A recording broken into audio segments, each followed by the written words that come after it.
I'd like to call Verne City Council meeting study session for our budget.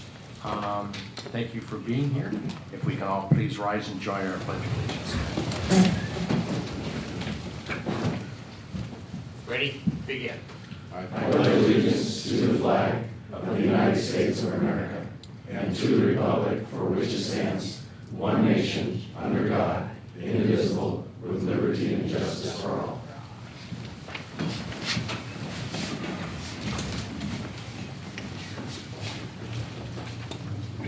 Roll call. Councilmember Carter. Here. Councilmember Davis. Here. Councilmember Hepburn. Here. Mayor Pro Tem Gonzalez. Here. And Mayor Kindred. Here. Okay, we'll move into item 4 on the agenda, the 2018 and actually 2019, 2020 budget. Yes, Mr. Mayor, thank you. I will share some introductory comments. I'll have a broader overview of the budget, and then we'll have opportunity for each of the department heads to go through their particular requests and budget, and then get direction from council to move this budget forward for approval. Thought I'd spend a couple minutes. The budget document is probably one of the most important documents that this agency and most local governments put together. It helps to establish the priorities for your community. It of course provides the funding to carry forward the services to the community, but it also is somewhat of a bellwether of how the organization is doing, looking at the revenues coming in versus the expenditures going out. And I think the budget we put before you today helps to represent all those in a very clear manner.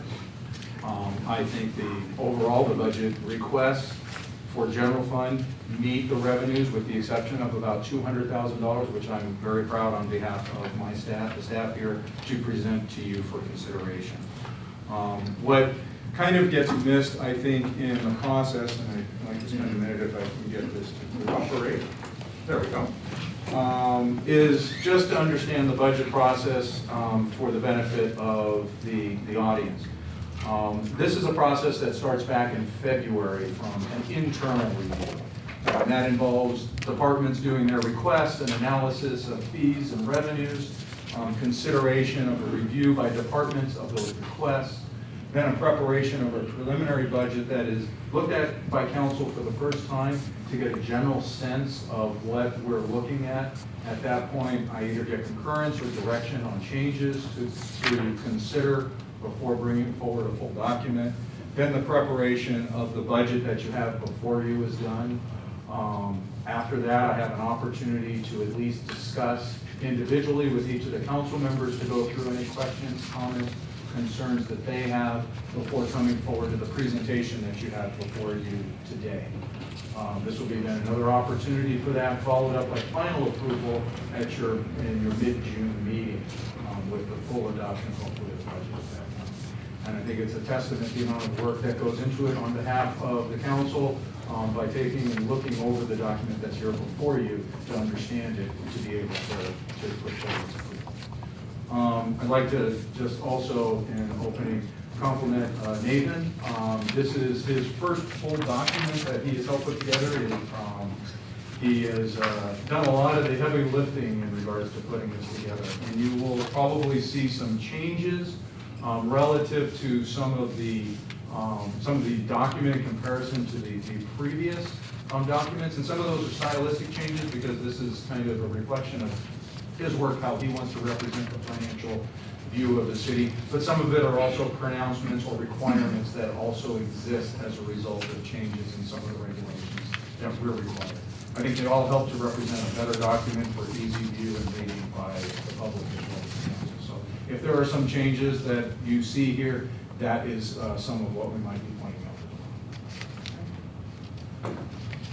Essentially, just to go through a broad overview by the numbers, as I like to describe it. The overall budget is $66 million, and that includes all funds, capital improvements, CIP, capital outlay, in each of the categories. And as you can see, the general fund portion of that, which is the part that the council has the priority over, that they get to determine how those dollars get used a little more specifically, is about 35. The other are somewhat restricted funds, and so how they're used is somewhat directed by the amount of dollars that are available. But the general fund is 35 million of that. And we'll spend most of the discussion on that particular one. Just for point of information, our reserve status at this point is projected to be about 9.1 million, which is a little bit improved from what we had shown you before by maybe $10,000 or $15,000, but generally within that number. One thing that I want to point out that is included or not included in that number is, if the council will remember, when we issued or we did an internal financing 2 years ago, when we basically paid off an old pension obligation bond and chose to bring it in-house, we had to move $2 million off of our general fund reserve books to reflect that on as a liability. With the issuance of the other pension obligation bond, that will now be moving back. So this number will be reflected to go up by another 2 million, but that is just kind of a balance sheet transfer. The money never really left the city, it just kind of got moved from one place to the other. So we will be reflecting that in your final document. It actually is shown in here, but certainly in the final document. This is a new slide, and I thought it was interesting. This is reflecting that 59 billion of resources that we have or are using. The colored, the non-gray, are all what are constituted as your general fund resources. So those are the dollars that you have discretion over how they are used. And they come in the categories of service charges for services, property taxes, sales taxes, utility user tax, motor vehicle and little. The other gray shaded categories are your special revenues and your restricted revenues. And there they make up just over 45%. And for an example, special revenue, and they're both, those titles are kind of interchangeable to some extent, but we have them categorized in this way. Special revenues would be like your Prop A, your Prop C, your Measure R, those dollars that are tax dollars that have a specific purpose. Community development block grant, as well as gas tax, also fall into that. Your restricted funds would be like your utility funds, which are water and sewer, as well as your successor agency. And yes, for the first time, the EIFE. We have actual revenue coming in as a result of the enhanced infrastructure financing. Not much, but we do have some. Give or take. There's room for it to grow.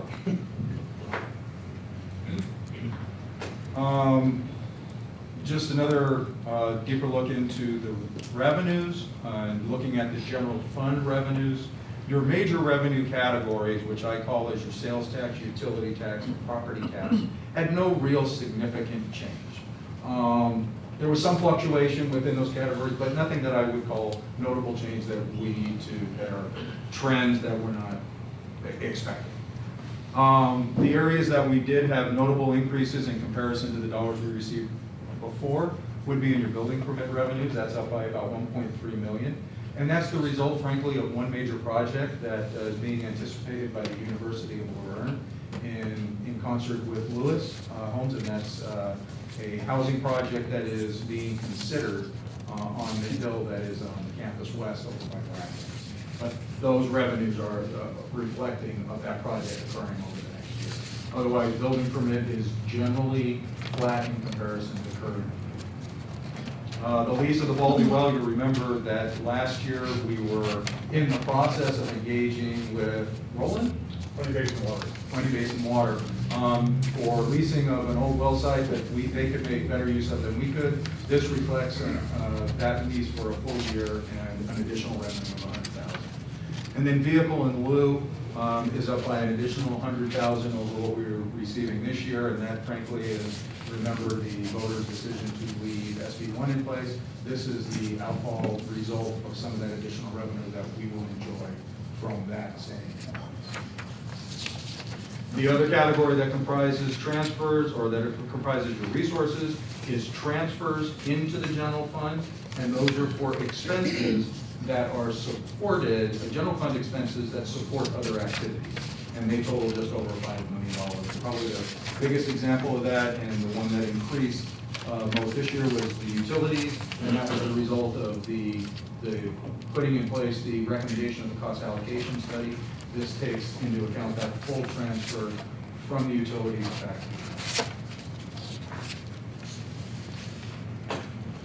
It's up there, that's kind of an overview of revenues. Obviously, we can go through some more with specific questions, but before I go in, any general questions about the forecasting on the revenues? On expenses, this is, again, taking that $66 million and breaking it out into the different categories. And there are essentially three categories. You have what are your personnel, all the individuals that are hired by the city, part-time, full-time, whatever the case may be. You have other operational, which is comprised of about 33%, and that is any service outside of what is a capital project or a capital expenditure, which is an expenditure more than $50,000, give or take. So anything that's a one-time or equipment expenditure of that amount would be constituted as capital. Otherwise, it falls in operational if it's non-personnel. And one of the things that during the meetings that I had with council, Councilmember Davis asked if I may, was kind of a breakdown. We represent 33% of our budget, so almost $22 million is in this operational category, and a question of what makes up those expenses and what I handed to council. And we'll be doing a better job of representing this in the future in our budget. Even the final document will include these. But one thing I want to point out is two expenditures make up about a third of that. And one of those is our contract for trash, as well as then the sale of water, or the purchase of water, because we import most of our water, as you know.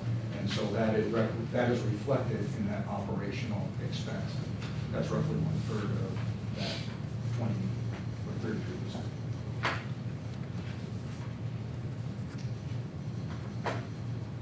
Looking at the general fund specifically as far as requests, you can see that of the $35 million, and again, the general fund is where council gets to determine where its priority is.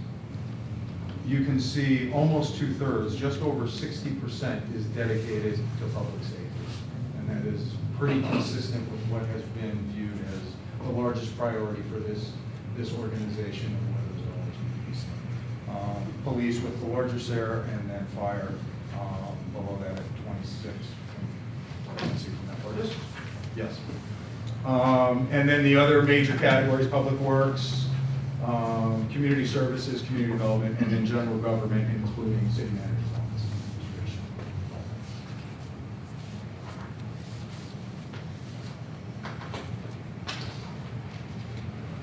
Some observations on the expenses side.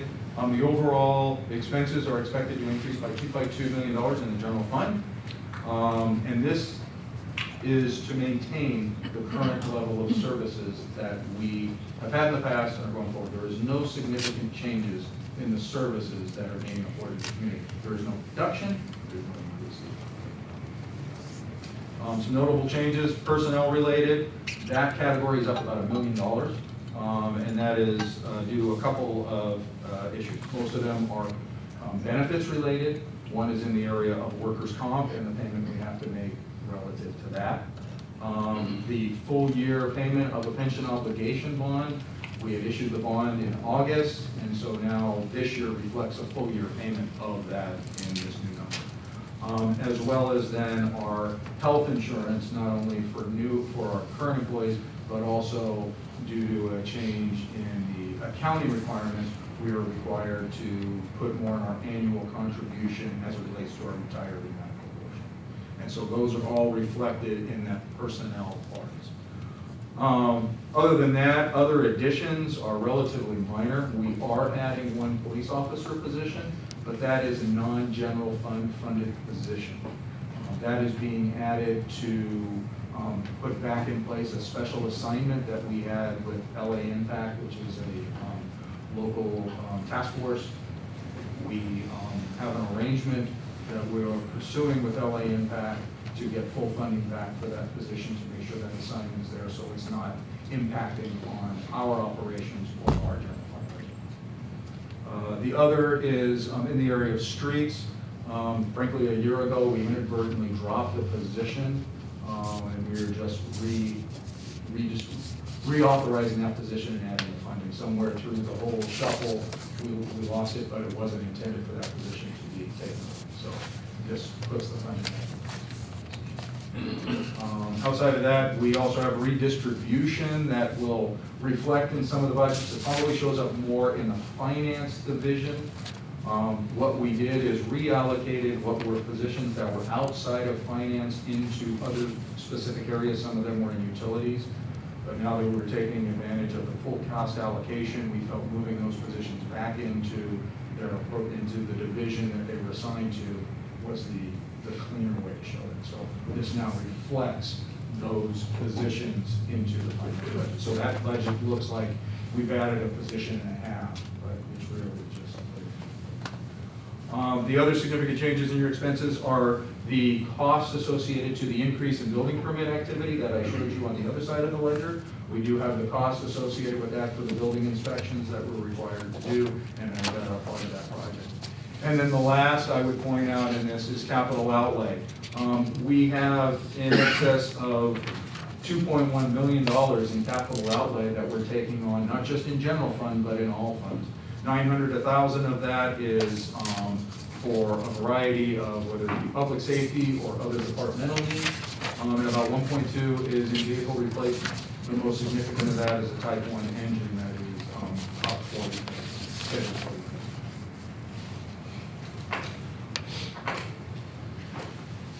Some final notes. First thing I'd like to just touch on is the fiscal sustainability plan. Council knows about 18 months ago now, we took on the effort of evaluating how we were going to deal with the issue of the unfunded liability that was coming at us over the next several years. And we put together this 3-year approach and plan. And I think it has been successful and served us well, even though we're only in the second year of it. I think we've been able to achieve a lot. And of course, the most significant part of that was the issuance of the pension obligation bond. And probably the most significant part of that was the rating we were able to get when we were evaluated by Standard & Poor's. AA-, if I remember correctly, was a very favorable look at what our fiscal position is as an organization. And I think it helped us to not only lower the payment to something that we could manage over the course of time, but shorten the term. Both things that I think were extremely helpful. Just quickly, we're still not done. We're in year 2, and there are roughly 4 measures right now that I hope to be able to bring to you over the course of the next several months, if not by the fall. The one is the property tax replacement fee that we are working to establish a voluntary fee on with the university, first and foremost. The second is consideration of the Amherst property and liquidating that asset for the benefit of backfilling some of our financial needs. There is also the cost recovery from our waste hauler that council has given us direction. And just so you know, if that does come to pass, and that's anticipated, it may not come to you at your next meeting, but it's certainly by your July meeting, your second meeting in July. That revenue is not included with it. So if that is that extension is to occur, we will have a completely balanced budget, because that will give us roughly $200,000 additional. And then the last is the creation of the 115 trust, which, as you know, was a plan to deal with future unfunded liabilities should they come. And that's under Agenda 9 to put that trust into place. So I'm very proud of those steps and the efforts that really took the council's vision and being able to say, we're not going to kick the can. We're going to work on addressing the problem. The road ahead. It hasn't been a secret that we are in the midst of contemplating a tax measure. And I know there's probably, here we just had this fiscal sustainability plan, and now we're going to do a tax measure, and the natural question is, why? And one of the things I look to is the fiscal sustainability plan was a reactive step. It was something to address an issue that we could not ignore. I see the tax measure as a proactive step, because we're looking at what is maintaining a measure that will help to maintain the quality and the standard that we've become used to in this community, and it's necessary to make that happen. That tax will help to benefit the residents of the community itself by retaining the employees and attracting the quality employees that we have. And that's simply the difference between the too, and I think they're important distinctions that we'll need to carry on in the next several months, but I think it's a valuable thing for us to keep. And lastly, I just want to add my thanks to the effort that has been done, first to the managers and department heads. This would not happen even though all the heavy lifting that Nathan has done and can continue to do. They really do every year look at their requests and don't look at them independently, but understand they are part of a bigger organization, and is that how do we balance out my needs against the overall organization's interests. The second I'd like to point out is the employees in general. We're in the position we are now. Since I've been city manager, we've had to wrestle, unfortunately, with deficits, lessened revenues, expenditures out balancing what we need, what we have available. And, we've had to come to the employees on a number of occasions. It started with the sharing of the PERS costs, and they're picking up their share. And then it came forward again in this recent round of negotiations where we suspended, and they reluctantly, but accepted the fact that they needed to postpone those through and until 2020.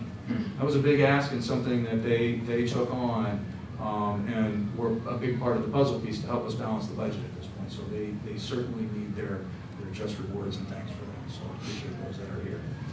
And last to the council, again, it may appear that there's a limited amount of look that goes on relative to this budget, but there's a lot of time that I know each of you spend in carefully weighing what is being presented before you, and I do appreciate the time and the effort you put into it to be fully informed. So with that, I will welcome any questions you have. Nathan, do you have anything else to add at this point? Okay, so I will give it to you. Okay, thank you, Bob. Nicely done. But also like to thank Christy for her work in our finance department. If you look at Nathan and Christy's desk, you can see there's a mammoth amount of work being done, and our appreciation goes out to both of you. So thank you. Okay, we're going to go through the different department budgets, and we'll start with General Administration, pages 46 through 100. Thank you, Mr. Mayor. I'll be covering those cost centers. Those cost centers include general administration, city clerk, city manager, which also includes personnel and risk management, and information systems. And then actually I'll turn it over to Nathan and he'll cover the finance part of that. These cost centers primarily represent a status quo budget from the previous year. However, there are some highlights that I'd like to go over. One noticeable difference in Cost Center 1000, covering the City Council, is the reduction in medical benefits that was eliminated this past year to $46,000 savings projected for the upcoming year. For Cost Center 1700, the City Attorney's general costs remain unchanged from previous budgets. However, we have put in some additional dollars for litigation costs as well. But not much more over last year, just about a $10,000 increase from what we projected to do last year. For Cost Center 1200, this is primarily responsible for election activity, and as a result of changes to state law, municipal elections are now done through the county, where previously we had taken that on internally. So now, even though that's through the county, the city still has costs that we need to pay to the county to help run those elections. And so we've included some budget funds for that to about $130,000 is what we're estimating. But we actually don't know what that number will ultimately be, but that's what our best estimate. We've checked with a number of other agencies to try to figure out the best estimate, and that's what we felt was at least a good estimate for the budget, getting that underway now. Information systems will be implementing 2 significant projects this budget year. This includes live streaming the city council meetings beginning approximately in September. The division will also be taking steps to move the city from a server-based system to a cloud-based system. This will help give better efficiencies for the city and also do better data storage than the traditional server-based system that we currently have. Lastly, the city continues to experience a large number of recruitments. When I first started, we were doing about 10 a year. We've been well over 20 the last couple of years. So we've added some additional funding to recognize that. Basically, we're paying for testing services, the advertising of the positions, those types of things. So we have added some additional dollars there. And with that, if there aren't any other questions on any of those sections, then I'll turn it over to Nathan for finance. All right, thank you, JR. Just really briefly, finance, for the most part, the budget did increase significantly, but most of the increases are due to reallocation of resources. So I just wanted to point out the primary moving pieces that have ended up now in finance that were previously budgeted elsewhere.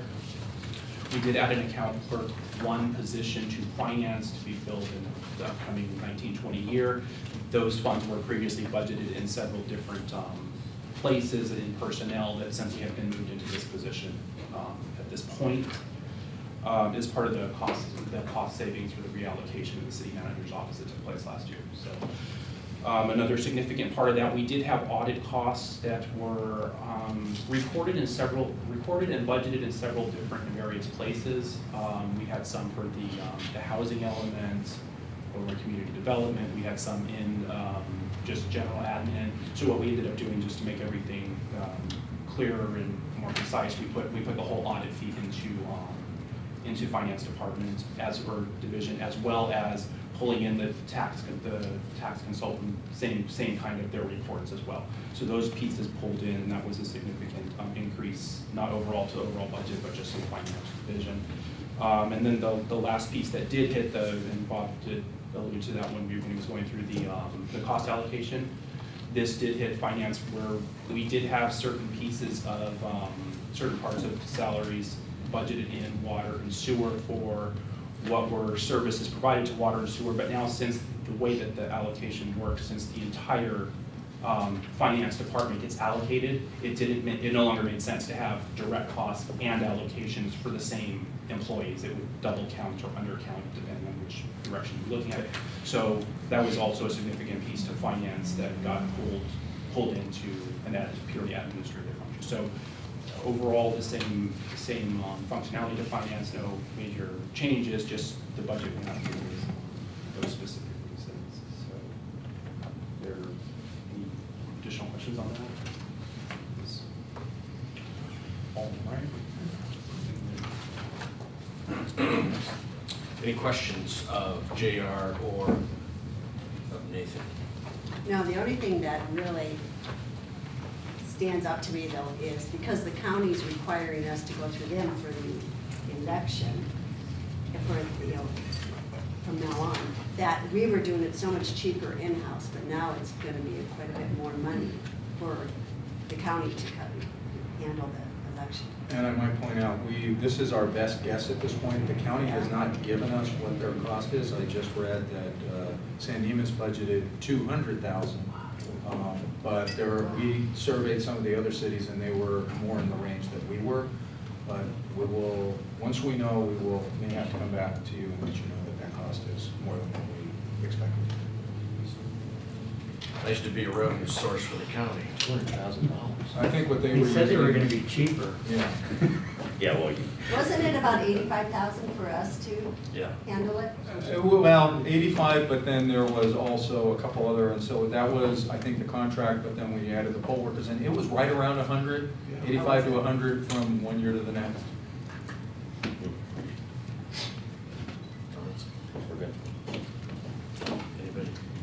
So, along those same lines, if it's 100,000 this year, you bet the next cycle is gonna be A lot more. increasing in cost. I got a couple of comments that I think is worth mentioning. We have our own reservoirs, 13 of them, and we are paying $68,000 for earthquake coverage for those. And you don't think about those kinds of things when you think about it, when you think about the money we're spending, but that's coming out of the water department, not general fund money. But I just want to, we're doing everything we can to preserve our water. The other thing is in business licenses that we have approximately 2,500 business licenses that are issued in the city of Laverne. So it's just not businesses along Foothill, it's just not businesses in the San Paulo Business District or downtown, but there's a lot of home-based business as well. And to be able to issue, to be able to calculate that we're gonna have 2,500, business licenses for the next year, and almost that for this year, says a lot about a lot of business people in our community. So I think that's a really, really good thing. Okay, so the next, we are going in, and can be found on pages 101 to 122, and that's our Community Development Department, and Eric Shear will be doing that. Good afternoon, my pleasure to present the department's budget for 2019 and 2020. Our budget doesn't show an increase of roughly 26% in our expenditures over the previous year, but that is basically related to building permit activity. As the city manager recently mentioned in his report, the majority of this increase is related to a single project, the University of Laverne's Campus West site. So while this is an increase in expenditures, also results in an increase in our revenues on the building improvement side. However, if this project did not occur, we'd go from the 26% over previous year to 11% under. So it just shows how major that project is for our department's budget. In the last year, we continue to work on our general plan update, the active transportation plan in conjunction with Public Works and Community Services, as well as the open space wilderness plan, also with Community Services. It's expected that all these plans, these long-range plans, will be completed in the next fiscal year. Completion of the housing projects of construction, the landing on First Street and G, that happened this last year, as did the 19 homes at Emerald Collection and Emerald and Baseline. Those were the two significant home housing projects that we saw completed. The University of Laverne completed the construction and opened Citrus Hall and the new dining, the spot dining hall there, as well as they started the construction of the Ludwig Center, as well as the Randall Lewis Center, and the new parking lot which replaced where Stuhan was between Bonita and 3rd on C Street. The City Council also approved the master plan update for Damien High School, which is a three-phase construction plan for the next 10 years for their campus. And as the City Manager also mentioned, this was our first full completed year of our enhanced infrastructure financing district, where we actually saw some revenues come into place. Foothill Boulevard remains at a close to a 4% vacancy rating, which is extremely good. And our Old Town restaurant sales, I like to mention this a lot, since 2011. Between 2011 and 2018, our sales down in Old Town restaurants have gone from roughly $3 million to over $10 million in that 7-year period, just to show how successful those restaurants continue to be in Old Town.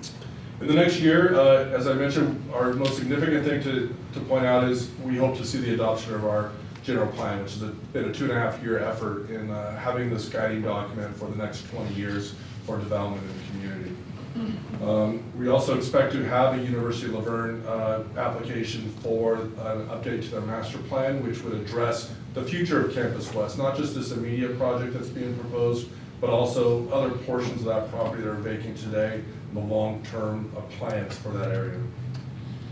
Hillcrest master plan is also being updated. They have applied to us, and we expect that to go through the public hearings and before the Planning Commission and City Council in the next fiscal year for more residential housing. We expect to see the redevelopment of the corner of Foothill and Wheeler as well in the coming months, and definitely we expect to be completed by the end of the next fiscal year. We continue to work on coordination with the Gold Line Construction Authority on that and all the other ancillary parts that comes along with the Gold Line. There's a lot of working parts. That's not just our department. It's obviously Public Works, Police and Fire, City Manager's Office. So obviously there's a lot of people involved with Gold Line. It's a major project that we continue to review. We also have been engaged with the County of Los Angeles for them to also participate in our EIFD. We hope to have that in the coming months, so the very front end of our new fiscal year, but hopefully then we would see an increase in the revenues to that district to help spur the infrastructure improvements that we have envisioned for that area near the Gold Line Station. We also, this year, new to our budget is a plan to go to digital and online building permits to help streamline that process. Today, we have paper permits, and this would allow contractors, residents, et cetera, to be able to do it more efficiently, filling out permits. It also would tie in directly with our GIS system, ideally. So this is a new program that's long overdue for our department in terms of helping us streamline that process. We are hopeful that we will receive a grant to pay for that, but in the chance that we aren't successful, we have planned it into this budget. So hopefully we'll see some savings with payment of grant monies for that project. And so with that, again, noted that our budget is higher than previous years, but primarily because of increased construction activity that we expect, which is also positive on the revenue side. And so it's also important to note, though, that these are our best estimates, and that, you know, that we're fairly comfortable with what we propose, but there's always surprise projects that show up in our lab that we never see coming. There are some projects that we were sure were going to be constructed, and they don't pull permits. So we do our best to try to give you a good estimate on what those would be. And typically, we're conservative in those numbers, so typically, most years, you'll see that our revenues that we take in are higher and our expenditures are lower than what we have in our budget for building permit activity. So with that, I'd be happy to answer any questions the council might have about our department's budget. It's just amazing with the restaurants. It's just never ceases to amaze me as we go down on a Saturday night or Friday night. And it was the 1-year anniversary of Chase's too, this Saturday, which I didn't realize until we got there, but it's just jam-packed. Everybody's running around, having a great time, eating some good food, having drinks. It's impressive because that really is a bolster for our city. Thank you. I would just say that our planning department has taken the next step in making Verne a very easy place to build, to start a business. And I've heard that comment from our business people over and over again, how easy it was for them to work with our planners. And I think Eric has done a marvelous job taking the reins of this department after Hal Frederickson's retirement. So I would congratulate him and his staff on a job well done, because their efforts directly reflect this budget. It's the lifeblood of this city. So thank you for that. Thank you. I always look for little nuggets in our budget every year, and I would like to comment on one that is in this section. When you come in the front door of the city hall and you turn to the right, and you end up dead ending into our community economic area for building and for creating businesses and so forth. 1,200 public inquiries at the counter, 1,000 over the phone, and 800 over the internet. That is 15, on the average of 15 inquiries a day on bringing something to Verne. And that is just amazing. And people want to be here. And as Charlie said, you know, and Tim said, 98 restaurants. We're going to have more. Foothill Boulevard, we're going to see a higher occupancy.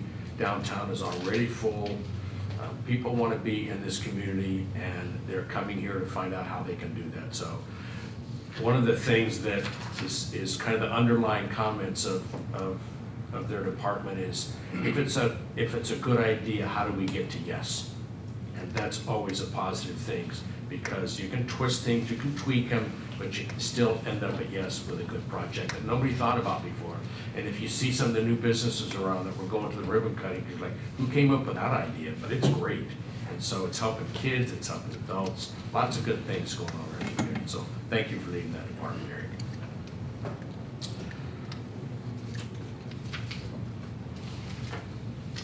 Next is represented on pages 123 through 145. That's fire department. Eric. Eric Kendrick, council members. Our proposed budget for 2019-2020 is $9,242,657. The proposed budget will maintain our current service levels. Last year we had 3,505 calls for service. That's a slight 8% dip from the previous year of 3,792. We currently anticipate no changes in personnel. We have 34 safety personnel, 2 non-safety, and auxiliaries. We have about 10 auxiliary firefighters as well. We anticipate no new programs. We're just going to maintain what we are currently doing. Regarding equipment upgrades, one of the things that we're going to be adding to our repertoire are what we call a Lucas device, which is a machine that does CPR, does the compressions.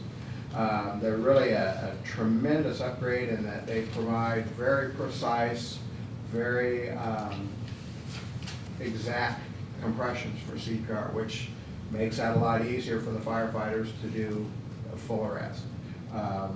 The results have been absolutely amazing. The amount of people who have recovered as a result of that are really high, so we'll be getting one of those for each one of our RAs. And that'll be a total cost of $50,000. We'll also be upgrading our gurneys. We've got electric gurneys now, we'll be doing upgrades on those. Again, that saves firefighter backs. They're not 19-year-old kids anymore, so whatever we can do to make that an easier task, that's what that's all about. That's $40,000.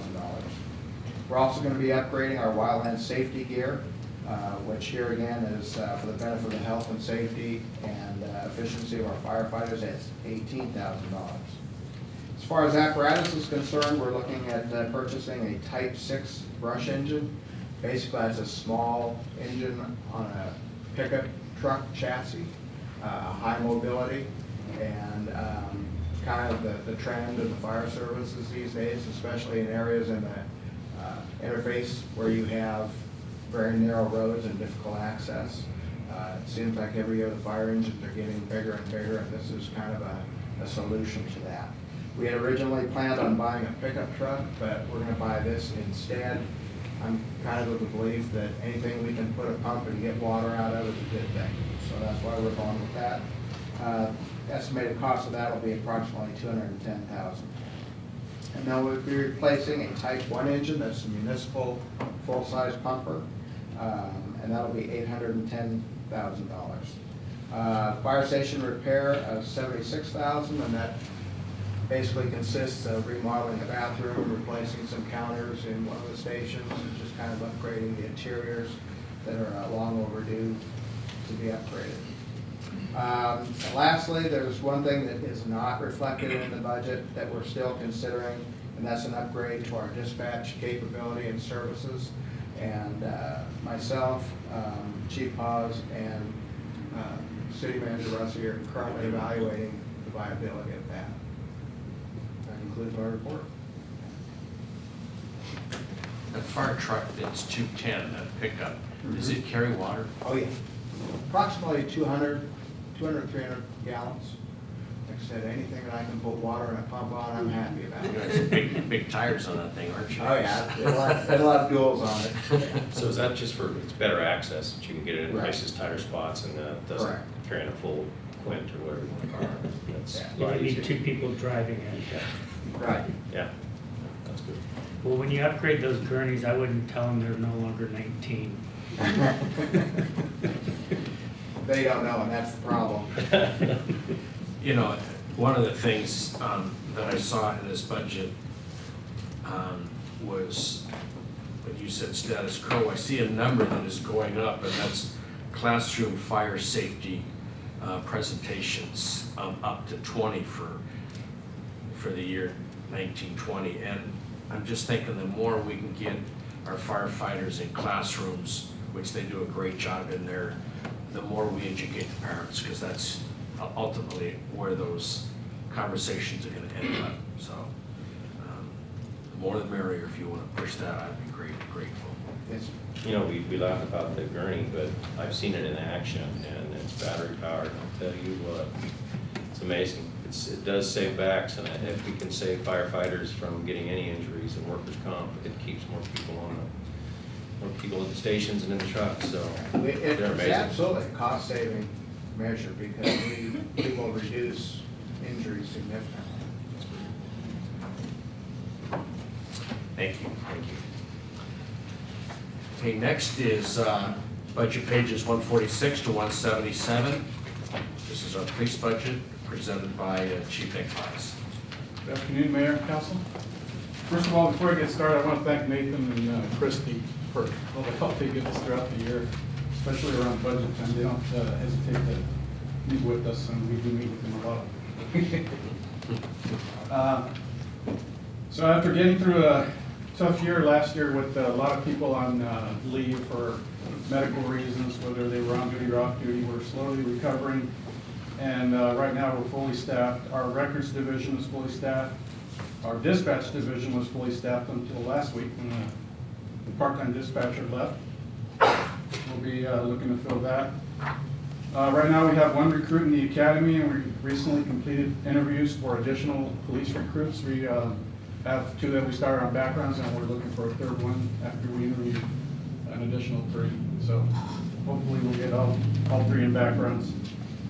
In anticipation of the full staffing levels, we've assigned a officer back to LA Impact, the drug task force that Bob mentioned earlier. Through a contract with them for exchanging and doing some of their financial paperwork, they're gonna foot the bill for the officer so we can backfill for that officer. So that's one of those, that position is one of those 3 that we're looking at right now.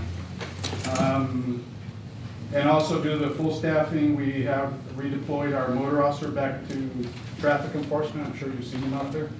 So he's doing his job out there. This year's funding also includes 2 new positions for cadet positions. Those cadet positions will be used to perform various duties within the department as needed, and will be replacing the police aid positions that were ended through attrition. We have also increased our training budget. As you were aware in the last budget, Post is very slow or not reimbursing for training anymore, so we upped our budget for training and increased our training in some areas. One of them in particular is the shooting qualifications for the officers.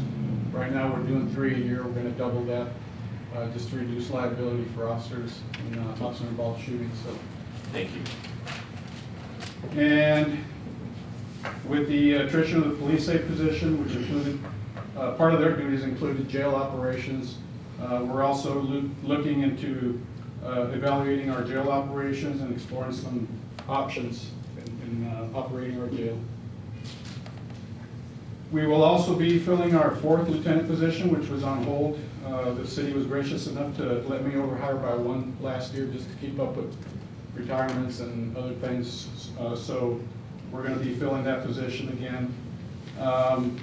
And I'm happy to say that our online reporting program, CopLogic, looks like it's going to be a success. We've had up to date 73 people that have used it online. And that means that 73 times an officer did not have to go take a report, and they could do other things, be more proactive out there. So that's a good thing for us. But yeah, that's about it. Any questions? I attended a number of briefings, and just to let you know how busy the city has gotten in the last year, 2 years. Those briefings, 2 of the briefings that I attended, the officers were called out of briefing for calls that were waiting that were imperative. 415, family disturbance call that requires 2 units to go. Another call that was 7 individuals that were harassing a security guard. So I anticipate that the police calls for service are going to increase as a result of some of the legislation that California seems to want to pass. More and more parolees and people that should be in jail are not. And the only way they can support drug habits or their way of life is to commit crimes. And I'm guessing if it's still the way that it is 30 years ago, it takes 100 people to take a test and you get 1 police officer candidate. That's no guarantee that he's going to get through the academy or that he's going to get through field training. So it would be my suggestion, and again, Chief, you'd be better at evaluating that, that we increase the police department budget to include 2 additional officers to stay ahead of the curve on what I anticipate to be a record number of police calls for service in this city. I want to just also thank you for letting us in, and I know that Councilmember Carter and I came once to your morning sessions, your kickoff sessions in the morning when that change of shift. Yeah, that's, it's great. It's just to see the operations, to see all, and to also meet the officers. It's great to get a name with a face, and we were treated great, and I haven't quite done a ride-along yet, but that's next, I'm sure. But thank you for that, and I do agree with Councilmember Rosales that more officers, and probably sooner than later. I'm not gonna say no to that. We'll have to work on that. No, Don, I had one too. I noticed that in your budget report, you talked too about to increase community consciousness of crime and law enforcement problems. Officer Mike Martinez, has been going out amongst the community with our mayor, and the feedback is amazing because people, they just think of Laverne how it used to be. And so, as Charlie said, it's not, and it's an eye-opener, especially for the people in the mobile home parks. And my sister lives up there, I mentioned, and it's been such an eye-opener for her. She thought she's totally safe just living in that, but doesn't have to worry about anything. But, it's enlightening for him to go out and talk to them. But what I have noticed over the last year is the number of events that the police department has done. Holly is amazing, but all the officers, amongst our youth and family, coming to all of our, meetings that have to do with the community, the golf tournament, the money coming back to the youth, those kind of things are very important. And for kids to see officers out there is important. Same with fire. They like to see the men in uniform that protects and serves them. So thank you for that. I guess the only thing I'll add is that I know we've had a trying time with negotiating with the Police Officers Association and the contract budget that we got into place. And it looks like morale and the activism within the police department is shining well. So I applaud everyone for their effort and moving forward in a positive way. So thank you. The police budget is almost $14 million. And we saw the summary from our city manager about our police efforts being pretty much general fund budget, but there is about $1.5 million in the police budget that is not general fund money coming from other sources. So that's wonderful. I do have a concern, and I know this may be a new system, is that from 2015 to right now, the estimate that our answering of 911 calls have gone up a little over a second. So whatever the reason is or explanation is, I would love to see that back down if we can. So that's every second counts, but when you think about less than 5 seconds, it's pretty amazing. Charlie talked about the AB 109, Prop 47 and 57 that's done 100,000, and you and I have talked about it many times, Nick, 100,000 criminals that should be in state prison on our streets. The total number of bookings is going down because we can't book people for the same things we used to book.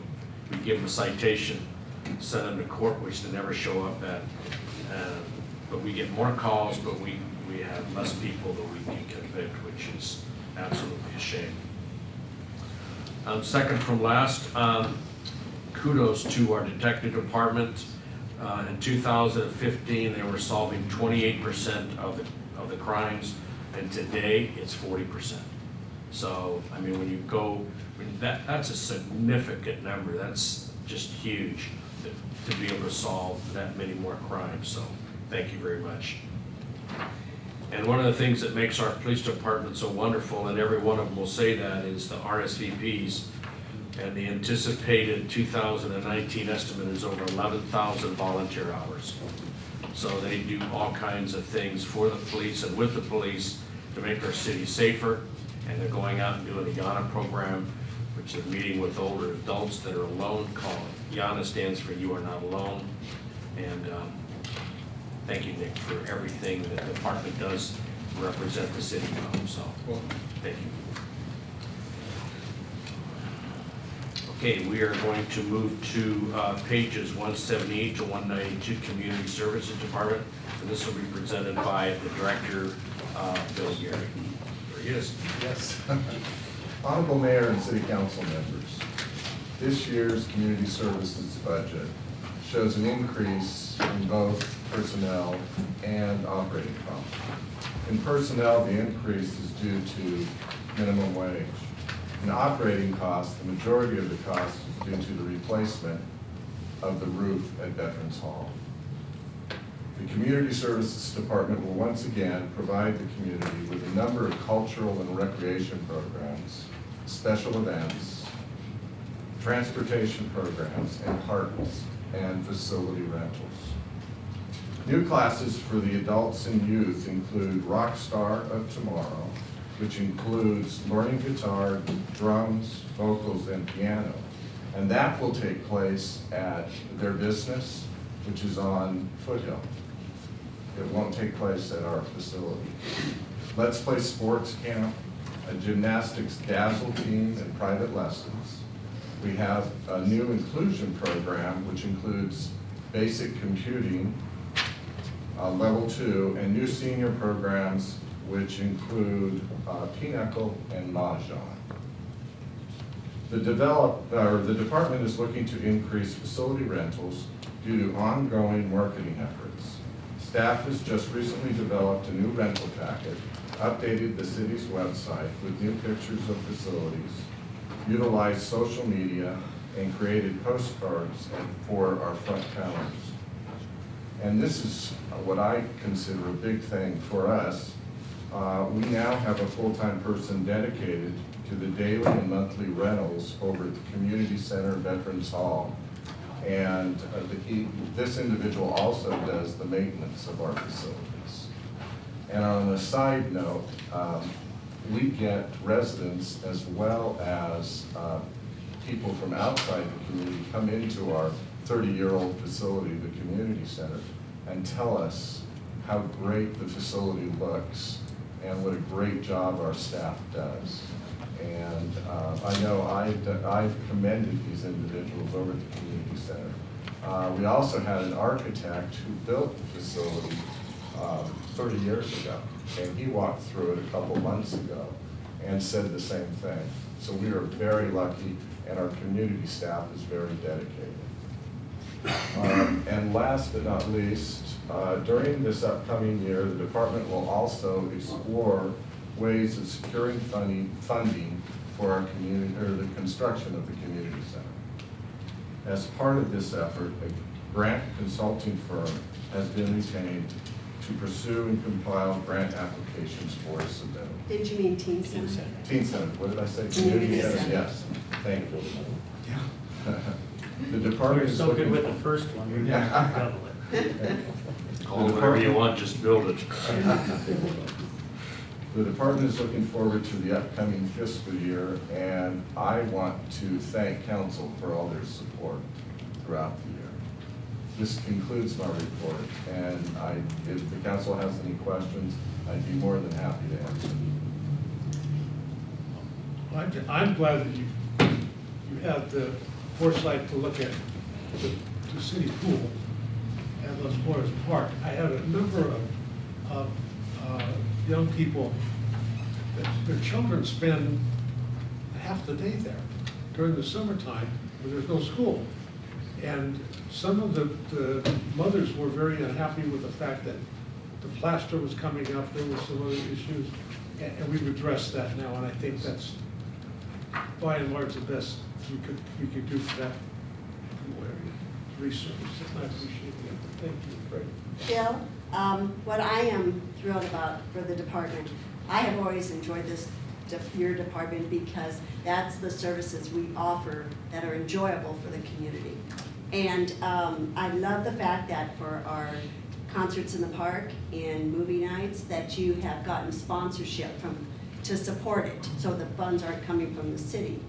And you have the continuous support of that from the same people that sponsor it every year. But I like the online brochures, recreational guide, and I just want to know from you, what kind of feedback have you gotten from residents? You know, it's been, the majority has been positive. We do still get a few complaints from our senior citizen population, but we've taken that into consideration.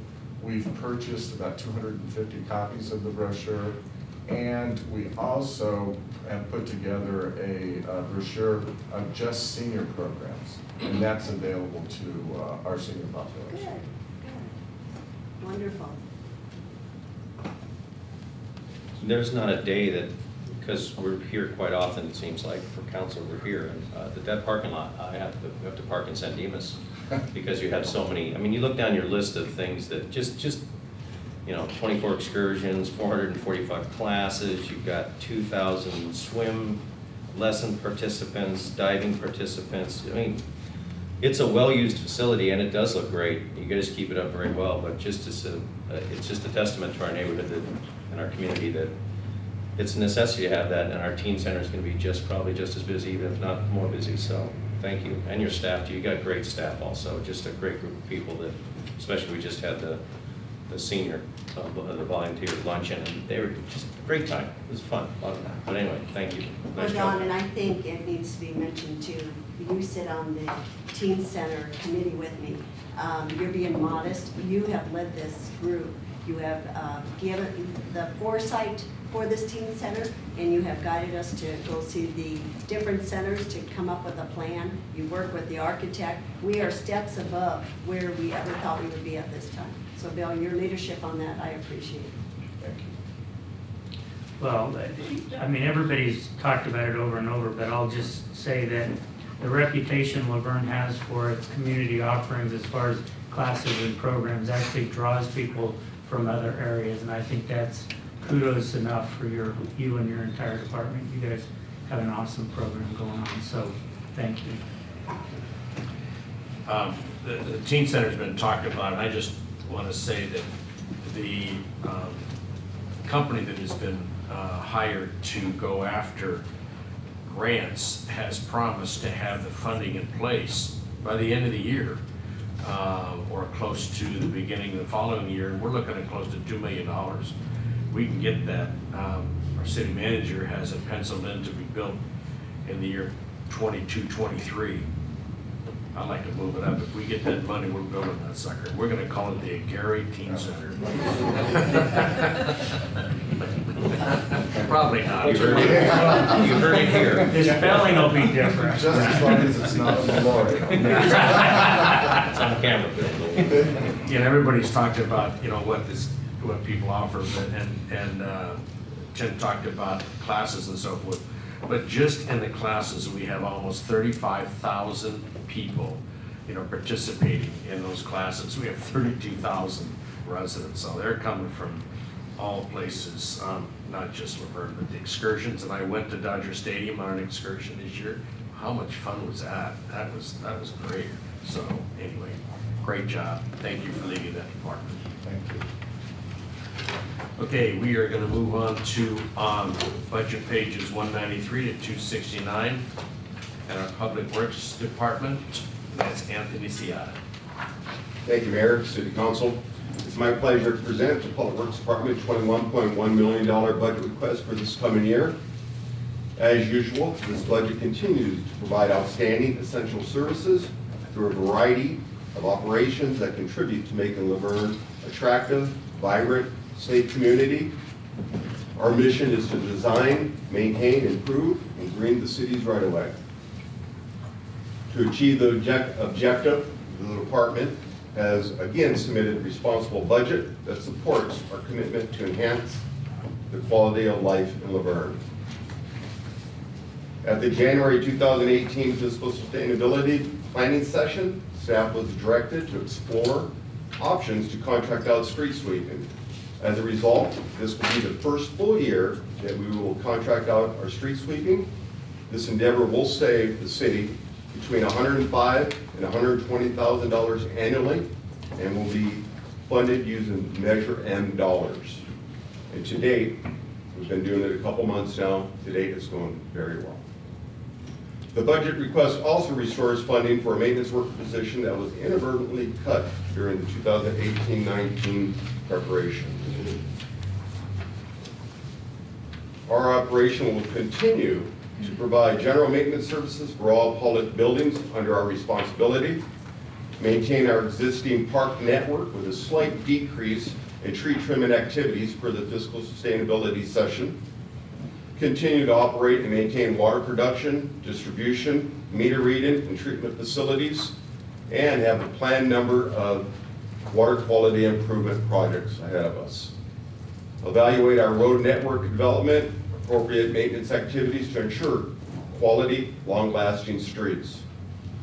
Develop and implement programs to comply with stormwater objectives. Provide oversight of 9 landscape maintenance districts. Continue to support fleet maintenance activities to all operating departments. And finally, manage the design and construction of about 20 projects within the capital improvement program, including construction management of some recently awarded projects. We appreciate the diligent work our outstanding staff has provided, proposing this budget before you. The city manager has recommended budget support, and we appreciate his support as well. I can answer any questions that the city council may have.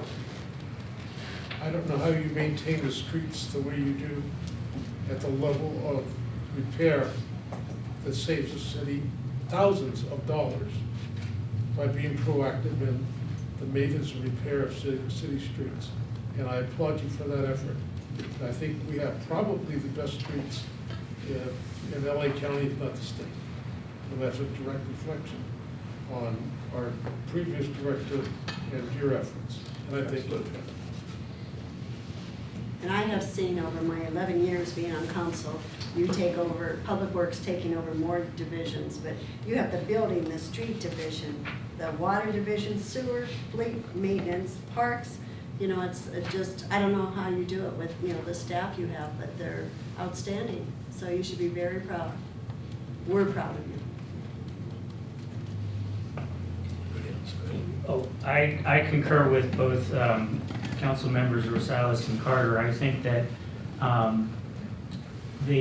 not only do the streets save our city from maintenance, but they save our residents a huge amount of money in maintaining their own vehicles.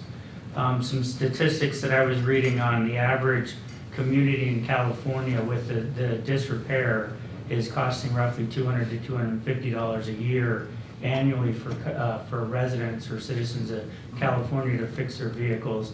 Los Angeles, the city of Los Angeles, that number is between $650 and $850 per year per car owner to maintain their car and drive it through Los Angeles. So kudos on all your roads. I'm thrilled that Wheeler Avenue is fixed. I look forward to Baseline being fixed. And at that point in time, it's going to be the coup de grace. It'll be awesome.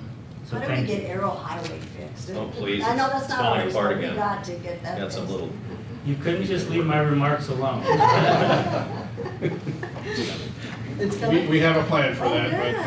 but Good. with gold lines, you know, the proximity of gold lines construction, we are trying to make sure that we coordinate. We don't want to have that road, we don't want to spend $1 million on that road and then have gold line come through and tear it all up and have people point to us that we're the typical government bureaucrats building something and somebody then tearing it up.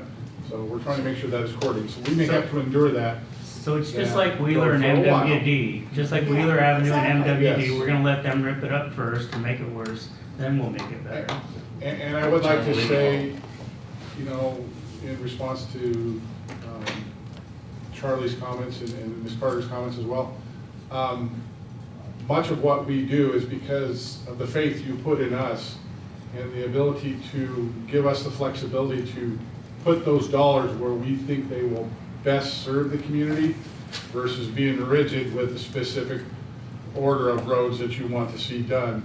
You know, we've tried that early in my career. It doesn't work with the limited funding that we have available to us. So thank you, and really it is a testament to your trust in us, and we appreciate that. I just wanted to continue on that line, across to all the departments in the city of Laverne. There's not a time where you don't walk through any department and people are friendly, they're helpful, just good atmosphere, and it's a testament to the management, and it's a testament to all the department heads and the people that work here that it's a great place. It's a great place to live, but it's also, it looks like a really great place to work. Your people, police officers, the firefighters, community development, you name it, finance, everybody works really well together, and it's just amazing how wonderful a place that we live in, but also a place where the employees enjoy living. Also that we're taken care of so well. Our community, our streets. I see the public works people all over, the parks, the streets, and they're constantly doing something to make our community even better.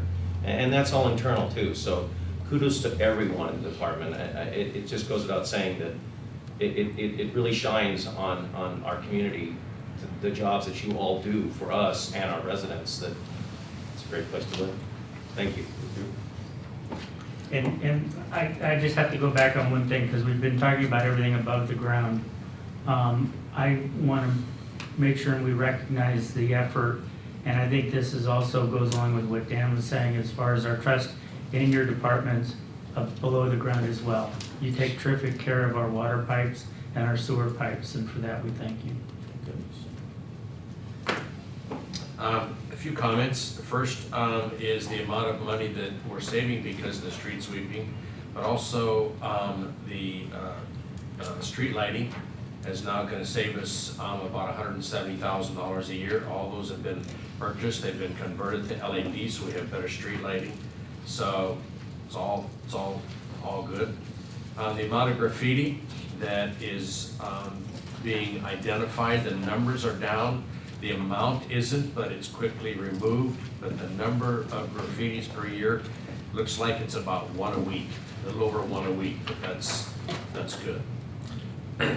Water purchases, we purchase about 70% of our water, like it was talked about. 30% of our water comes out of our own wells. We have 8 wells that we pump from. Our city manager talked about one well that's leased. The water in that we really don't want to use. It's more contaminated, and so we'll let somebody else. They'll pay us, and we get the benefit of it. We weren't using it anyway, but we have 8 good wells. We have 13 reservoirs. I talked about that earlier in the insurance and so forth. So that's all good.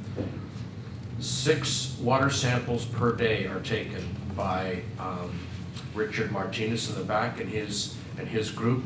So 6 times a day, our water in this city is tested to make sure that the water going out is appropriate. On stormwater and sewers, this is some amazing numbers.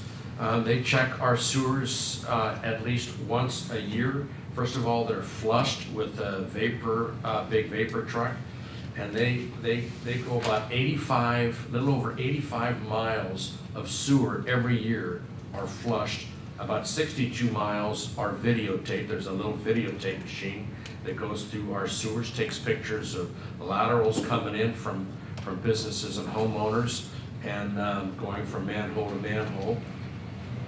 And roots, about 5.5 miles of roots are eliminated out of Laverne sewers.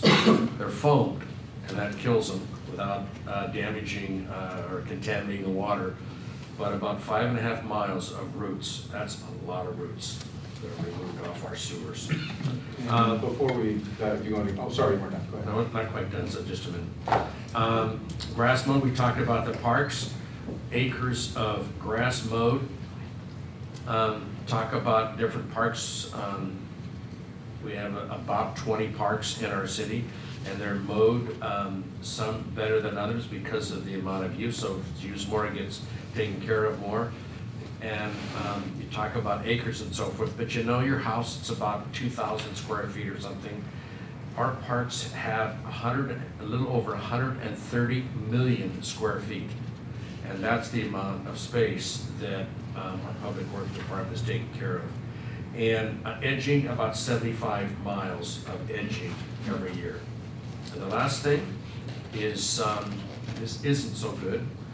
We are going the wrong way in trees. We're taking trees out because of the drought, and we're not getting them planted one for one. So as we move forward, hopefully we'll get some more rain, but I would love to see an effort.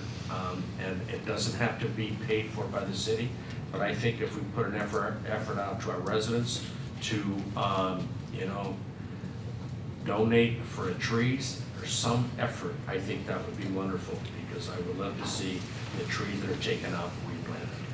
So I'm done with that. I would just ask, going back to the comment about the sale of the well water and contamination, clarify that a little bit so that it doesn't sit as contaminated water. Dan, could you? I sure can, yes, thank you. Sorry. We don't want to get the impression we're poisoning people. Thank you. That's not All, the case. all of the water that sits underneath the city of Laverne has some sort of quote-unquote contaminant based on drinking water regulations. Laverne's water is primarily affected by nitrate, which is a legacy of this community, if you will, from its citrus industry and the fertilizers that were used in the ground. The fertilizers would leach into the groundwater and then contaminate the groundwater with nitrate that was contained in the fertilizer. Similarly, we are affected by perchlorate, which is a salt that is again found in fertilizers. In early years, I'm not sure if they're around much today, but it's something that you commonly find in rocket fuel. When it was first discovered, we were all trying to figure out where were the rockets, but we couldn't. We since learned that it was fertilizer as well. So these are easily removed through treatment processes, but treatment processes can be expensive. The condition of the well at Old Baldy and the limited property and the investment we would have to make makes it unsuitable for us to use. We have found a partner in the Plenty Basin Water Agency, which is the Roland Water District and Walnut Valley Water District partnered up to lease that property and the well to them for the $100,000 a year revenue that the city manager showed you. We are also going to benefit from an amount based on the per acre foot draw that they take from our Ganesha groundwater basin. They can take up to 750 acre feet by the agreement we have, which was approved by this council more than a year ago now, I guess. So that revenue we have not programmed in to this budget, I do not believe, but if it does come through, and they are currently the ones that are tearing up East Street and Arrow Highway right now to build the pipeline that they need to get that well water into their large 60-inch pipeline. Once that project is done, they will do some rehab on Baldy, and they should start pumping water before the end of this fiscal year, so we may see a bit of additional revenue if things go well and we're lucky. Has there been any surveys yet on the groundwater, the increase in groundwater as far as our storage? Increase? Oh, well. In the ground? Yeah. Has anything, as far as the rain we've had and what type of We measure that on at least a monthly basis in all of our wells, in all of the basins. Some basins react differently than others based on the source of water coming into them. We are not experiencing what you'd expect to experience, particularly in our upper basins. They are dropping still. We are having to pull one of our wells at the Amherst property because the groundwater, the static groundwater level, which is where it typically, or excuse me, the pumping water level, which is where the water will drop to when the pump is on, has fallen below where it's supposed to enter the straw, the casing in our well to bring the water up. So we are going to do some work to try and remedy that and drill or suck water from a lower point in the basin. Right now we're sucking air. So we haven't seen the response yet. It might be too early. We don't know a lot about these basins. The 6 basins of which we are a member and was adjudicated in the late 1990s is only when we really started coming together to as a region with the other agencies that pump from around here. to study and learn more about the operation and how these basins react to different issues and things. We have a good water master consultant right now that is doing some awesome work in managing and mapping and detailing these basins out so we get a better understanding of what's going on.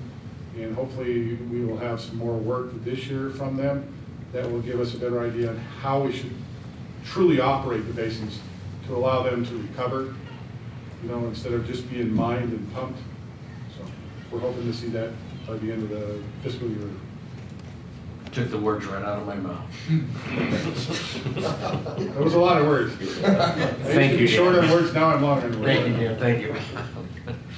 Okay, we'll go into our last category. This can be found in the budget 270 to 284, and this is overview of our major capital improvements. And Dan, are you going to do this? I'm going to do this one, yes. Thank you, Mr. Mayor, once again, and council members. First, I'm going to quickly tackle the capital improvement budget, which was presented to you in a study session earlier. First thing I need to do is tell you some of the changes that were made since I gave you that presentation.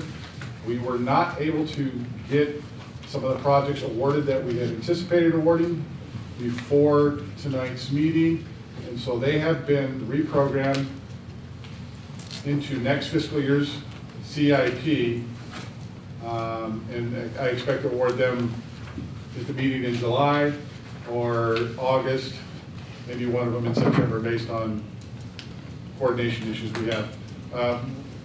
The four projects that we've returned into the CIP that we expected to do this year are the Plateau Summit water line improvements. We had a budget of $600,000 for that project. We've completed the plans. We were getting ready to put it out to bid. We started re-evaluating our budget estimate for construction. It doubled. Cost of steel doubled.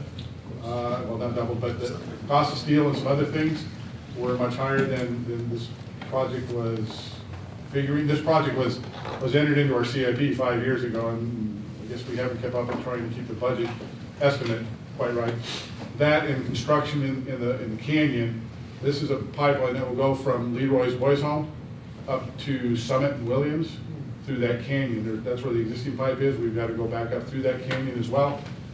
The challenges for construction have been more than we anticipated a contractor would charge. So we're reprogramming that budget next year and have upped the budget to $1.2 million as well.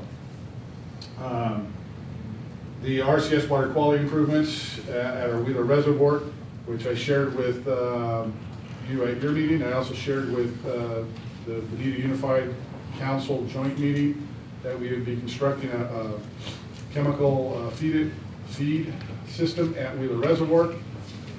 We're not going to be able to put that system out. We've run into issues with permitting with the state architect's office and some other regulatory stuff. So to make sure we got everything right, we put the brakes on it, and we're going to go a little bit slower to try and get things all lined up before we issue that contract. Bicycle trail improvements. This is our bicycle gap project, the $1.7 million that we've gotten grant and some of our own money. We had anticipated issuing that contract at your June 17th meeting. However, we have not received the final permit approval that we need from Caltrans, and until we get that, we can't advertise. And because I can't advertise at this point, I won't have time to award at the June 17th meeting, so it'll be in July that we award that contract, hopefully. And lastly, we pushed off, well, not necessarily pushed off, but the Rural 28 project, which is the White Avenue, the undergrounding of the Edison and other utility overhead wires and putting them underground on White Avenue. We've been showing that as a capital improvement project over the years. It's $4.7 million or something like that. Technically, that's not money that we are spending. It's with Edison already. It's just an allocation of money we get through their rate structure. And working with Nathan and his desire to kind of clean things up, we decided not to show the full amount And that project's not gonna get awarded either because of some recent decisions by this council relative to White Avenue. We were going, we stopped the project, and there was a decision to widen the street. We reevaluated and had Edison reprogram or refocus its efforts for engineering a wider street to underground the wires. We had to put the brakes on that again because of decisions that were made at one of your recent meetings with Gold Line and White Avenue. So where that project sits, I don't know, but as far as the 4.7 million, we're gonna leave that in Edison's hands, and we're gonna have about $200,000 in additional engineering costs as a result of those decisions that I've programmed into the next year's CIP. We've also dropped the AS 400 project by the IT department. The project was slightly modified, and Billy.com and Nathan opted to put that into his operations budget, so this was a delete. It was just a duplication of effort, so that's been deleted. And finally, just a couple of the projects, a couple of the highlights of the projects that we will be doing in the coming year. There's going to be two new additional traffic signals, White Avenue and Durwood, funded by grant. Putting Stone and Wheeler, that is funded by developer and city money. We are doing the Fruit Street medians after we pave Fruit Street and we pave Baseline, both of which I expect to award at your June 17 meeting. We are doing medians in Fruit Street, again, grant funded. The narrow square stage at the intersection of D and 3rd Street is scheduled for construction. As the fire chief mentioned, there's a type 1 fire engine, typical fire engine that is in this capital improvement budget. And finally, there's some sidewalk work that we will be doing on Golden Hills and Esperanza. We are going to improve the frontage in front of the Wilderness Park there, along Golden Hills. We're going to do some grading there and widening out the area so we can put concrete sidewalks where the dirt path basically exists right now. And around the bend where Gold Line curves and turns into Esperanza, we are going to narrow the road, the inside corner of the road, about 5 feet, so we can install a sidewalk there, so we can add continuity from where it ends on Golden Hills and where it begins again on Esperanza around the corner, to give pedestrians a safe haven. Neither side of the street currently has any means of access other than walking or riding in the street, so we are taking that on as well. Both those projects are already engineered. They are about 85% engineered and should be ready to go in midsummer.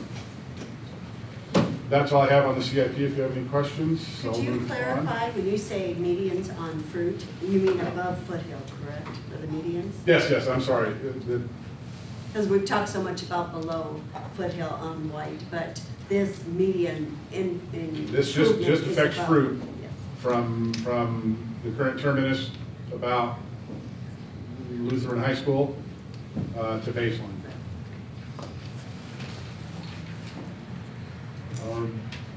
Quickly jump to the capital outlay.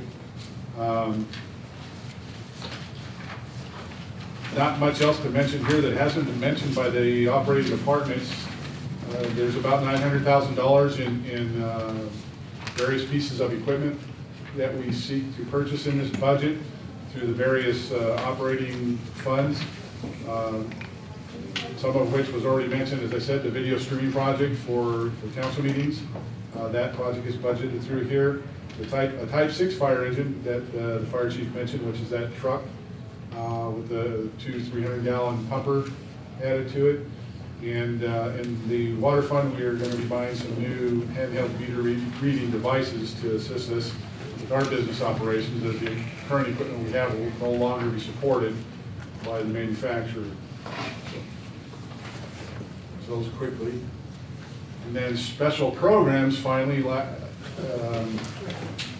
these are the projects that are funded by a variety of sources from outside the community.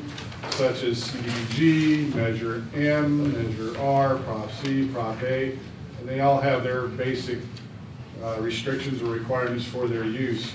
The programs that are are being requested in this budget and recommended by the city manager are typical of prior year programs. We are continuing many things that we would have normally seen in our CDBG, such as the senior lunch programs and sidewalk replacement. Our Prop A budget has continuation of the various programs in the Community Development Department, or excuse me, the Community Services Department for their transportation-related projects and programs back there, bus passes, et cetera. There is also a funds transfer with another community, hopefully, to generate some more revenue for this community. As you know, Prop A funds are very restrictive. They only can be spent on mass transit functions, of which we don't have a whole lot in this community.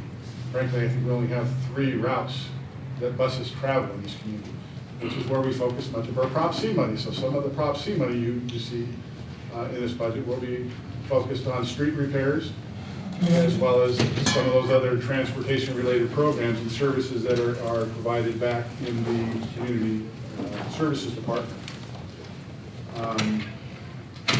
That would include such things as Get About and Dial Ride. Measure R and Measure M, we were, as usual, continuing to fund street improvements in our pavement management program. As Anthony had mentioned in his presentation, we are going to use Measure M instead of general fund dollars to support the street sweeping contract. That is an eligible expense, and so that project has been moved into that cost center. And lastly, we have our AB 2766, which is money we received from South Coast Air Quality Management District for their quality-related programs. And we have our DIVID improvement, our downtown business improvement district money, which you approve their budget, and they do a variety of different promotional things down there, but they also spend some money that we work with them and spend some of our own money to improve things such as the street lights downtown, adding additional decorative street lights and acorn style lights and things. So that's my presentation. If you have any questions. Have we started receiving Measure A money yet for parks? No, we have not. They're still, as far as I understand it, the guidelines still have yet to be approved by the county on how to receive, how to use, how to report that money. Thank you. AQMD, electrical vehicle charging stations. Are we looking at that? I know that the money's starting to free up. I know there's places being building all over the place. I know we've had this discussion. I was just curious if any money breaking loose from that we could get on that and put some in our shopping centers. And our department has not pursued anything in that regard.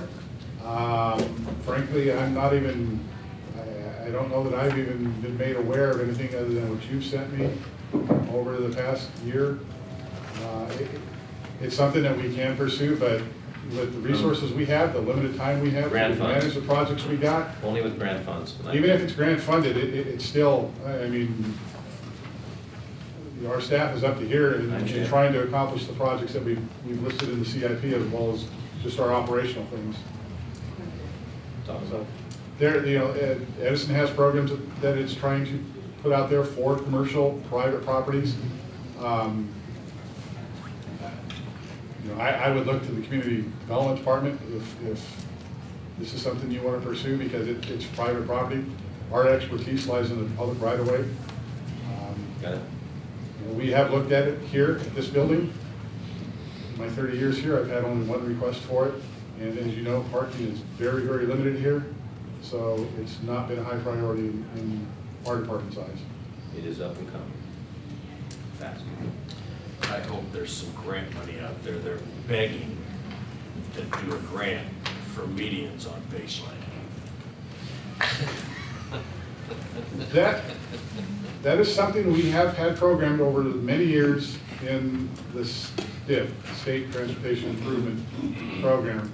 However, we have to keep pushing it back and back and back. I know. Because we have not yet identified a funding resource to do that. I get it. So it is on our list. It is something that, you know, it's identified in the general plan, so it's something that, as a department, we are trying to implement. But the resource of funding has been elusive still. Thank you, Dan. Nice job. Thank you. Any questions of Dan? So let me Specific. give you some good news. We finally found a judge that had a reasonable brain in his head, and the MS4 stormwater permit that was gonna cost you $1,400 to $1,700 a year has been Per resident. suspended indefinitely. Yes, thank you. Okay, we're gonna ask if there's anybody in the audience that would like to address this proposed budget. We're not approving it tonight, we're just sending it to the city council. But if there's anybody in the audience that would like to address items, now's the time. Okay. May I say one thing? I want the audience to know that even though it sounds like we're just giving positive feedback, we've spent so much time with this big book, and we individually met with our city manager to go over all the questions we did have about each department. And Bob hates my pink sticky notes now, but we spent a lot of time on that. But I feel that we haven't thanked you for your leadership, city manager. You've spent time with us individually, your foresight in seeing with that with the fiscal sustainability program and looking 3 years in the future on how we can come up with funding and resources for our community. So I thank you for your leadership. Any other comments on this budget? Yeah, Bob, if you can, go back a couple of slides to where it showed the percentages of the general fund expenditures. Right, go forward to that one right there. I just want to say that Laverne has been frugal for a long time and continues to be frugal. And when I see that the general government and support is 9%, it tells me that 91 cents out of every dollar that we spend is spent on services. And I don't know how many communities can say that. That's amazing, how much work we get out of every dollar that we spend. And I think from the top of the organization to the bottom, it needs to be commended in how frugal we are and how well we spend our dollars. Thank you. Charlie, you gonna answer your phone? I thought we were turning it off. I think it was my time. That was it. You were trying to tell me, yeah, where's the hook? I wish I could tell you were shaking it. Disrupting things. I read something recently, and I'm on the finance committee with Muir, and I would like to propose this because I think there's a negativity out there about something that we've done that I don't think is a negativity, but it can be perceived as a negativity, and that's the using of the reserve if we don't quite make it to the end of the year. We put a lot of money into the reserve, and we've increased the reserve per this council's direction from 15%, which has been traditional since the early 80s, to 20%. And I would like to propose that we have a fund that is used to put money into in good years, taken out in bad, in not so good years. And so the reserves are pretty much left as a reserves. And this is a fund that, and I don't have the, I have the name of it, but I don't have it with me, but I would like to propose something. We can talk about this later, but I think it's something that is completely different that we use to balance of the fluctuating years that we have. So, okay, we need a minute motion to conceptually approve this budget. Second.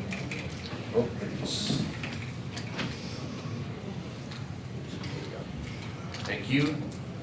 Now's the time set aside. Say that ordinance just because we can do public comment. Okay, we will hold public comment until the next session.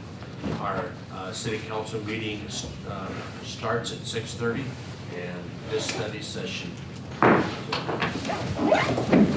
Thank you for attending, everybody.